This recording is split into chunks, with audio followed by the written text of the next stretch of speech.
جی السلام علیکم ناظرین، کیا حال آپ کا؟ ٹھیک ہے، امید ہے آپ سب خیریت سے ہوں گے۔ آج عید کا دن ہے اور ہمارے ساتھ میں امان موجود ہے۔ امان صاحب کی بیٹی ہے نور امان۔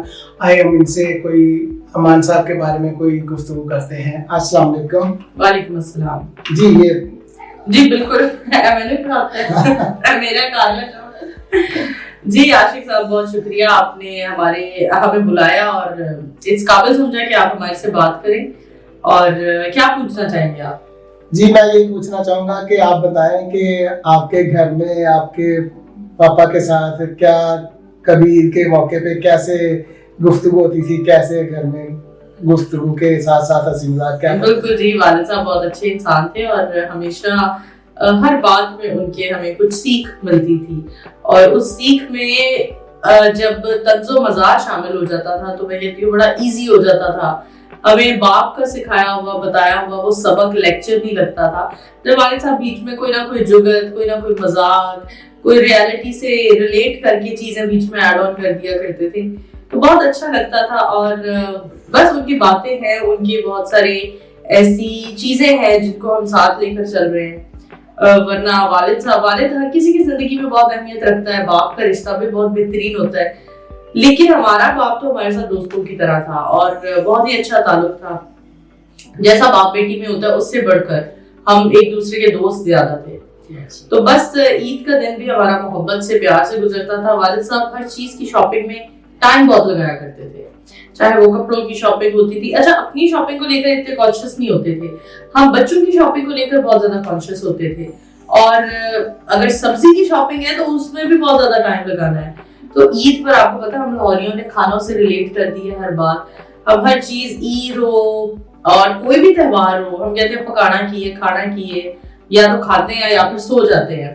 تو والد صاحب اس چیز کے بڑے خلاف تھے کہ عید والے دن سو جاتے ہو تم لوگ، اور پورا رمضان کیونکہ ہیکٹک گزرتا ہے تو سونا نہیں ہے تم لوگوں نے۔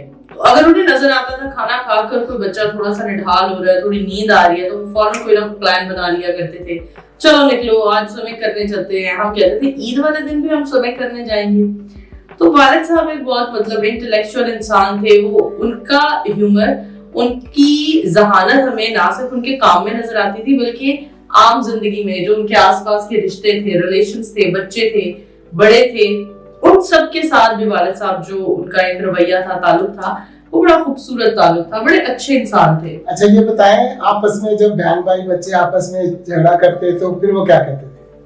ہاں اچھا، بچوں کے جھگڑوں سے نا اکثر، ویسے تو زیادہ جھگڑے ہوتے نہیں تھے، لیکن اگر کبھی ہم بہن بھائیوں کی آپس میں لڑائی ہو جاتی تھی تو والد صاحب بڑے ٹچی ہو جاتے تھے، بہت ایموشنل ہو جاتے تھے، اور ایک ہی بات کہا کرتے تھے کہ میرے جانے کے بعد تم لوگ اس طرح سے جھگڑو گے تو مجھے کتنی تکلیف ہوگی۔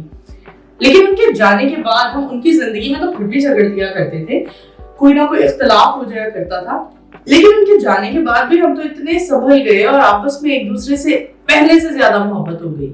کیوں؟ اس لیے کیونکہ ہمیں ہر بہن بھائی میں والد صاحب کی کوئی نہ کوئی جھلک دکھائی دیتی ہے، کہ کوئی بھائی ہے وہ والد صاحب کی جوانی سے مشابہت رکھتا ہے، کوئی بہن ہے اس کے اندر اس کی بات کرنے کا طریقہ والد صاحب والا ہے، کوئی اور بھائی ہے وہ جیسے والد صاحب چھوٹی سی بات پر اکثر پنچ ہو جایا کرتے تھے اور جھکتے شروع کر دیتے تھے۔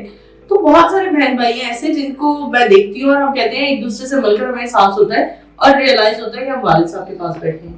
تو بس لڑائی جھگڑے میں والد صاحب کافی ایموشنل ہو جاتے تھے۔ جی بالکل ایسا ہی ہے کہ میں بھی ان کو کافی اچھے طریقے سے جانتا تھا، میرے پاس کافی بار آتے تھے۔ ہم نے ایک بار افطاری کا شو کیا تھا تو ادھر آ کے تو میرے ساتھ کافی انہوں نے یعنی کہ ٹائم بھی پاس کیا اور گفتگو بھی اتنی اچھی کی کہ میں ان کو کبھی بھی یعنی کہ کوئی بھی بات ہوتی ہے تو یاد کرتا ہوں، مجھے بہت ہی یاد آتے ہیں۔ میں ان کا بہت شکر گزار ہوں کہ انہوں نے لوگوں کو، جتنے فنکار ہیں نا، انہوں نے بتایا تھا کہ کوئی فنکار آج کل کسی کو بھی دیکھ لیں کوئی جیل میں نہیں ہے، کیونکہ فنکار کریپٹ نہیں ہوتا، فنکار مظلوم ہوتا ہے، اور فنکار کے اندر سے ہر کسی کے ساتھ ایک دلی محبت چاہت ہوتی ہے، اور فنکار جو ہے نا وہ کبھی بھی کسی کا دل نہیں دکھاتا۔ بالکل جی ایسا ہی ہے۔ اینڈ کی طرف چلتے ہیں اور وائنڈ اپ کر دیتے ہیں، اور اپنے دیکھنے والوں کو میسج دے دیتی ہوں کہ جی عید کا موقع ہے، اور عید یہ سال ہم پاکستانیوں پر کافی مشکل رہا سیلاب کی صورت میں، اور ویسے بھی پاکستان نے مہنگائی کے حوالے سے بہت زیادہ مشکلات دیکھی۔ پھر اور بہت سارے مسئلے رہے، لیکن میں کہتی ہوں کہ ہم پاکستانی جن حالات میں بھی گزرتے ہیں ایک دوسرے کی مدد کرنا، کیونکہ مدد اور دوسرے کا احساس اور احسار کا سبق ہمیں ہمارے مذہب سے ملتا ہے. تو اپنے آس پاس کے سبھی لوگوں کو یہی کہنا چاہوں گی جو لوگ نہیں افورڈ کرتے کہ وہ خوشیاں خرید سکیں اور کپڑے خرید سکیں اور اس طرح کی چیزیں حاصل کر سکیں، تو مجھے لگتا ہے کہ ان لوگوں کو ہمیں اپنا بجٹ دینا چاہیے اور ان کی خوشیوں کا احساس کرنا چاہیے اور اپنے آس پاس کے ماحول کو بہتر سے بہتر بنانا چاہیے اور پازیٹیو بنانا چاہیے تاکہ آپ کی ذات سے کسی کو تکلیف نہ پہنچے. بہت شکریہ عاشق حسین صاحب، آپ نے مجھے بلایا اور ہمارا انٹرویو کیا. تھینک یو سو مچ. جی بہت شکریہ آپ کا. لو ناظرین، آپ نے سنا کہ کوئی بھی آپ کے آس پاس کوئی غریب، کوئی مظلوم، کوئی ایسا ہے تو آپ اس کی مدد کریں تاکہ آپ کو اللہ تعالیٰ اس کا اجر دے، صلہ دے. بہت شکریہ. اللہ حافظ.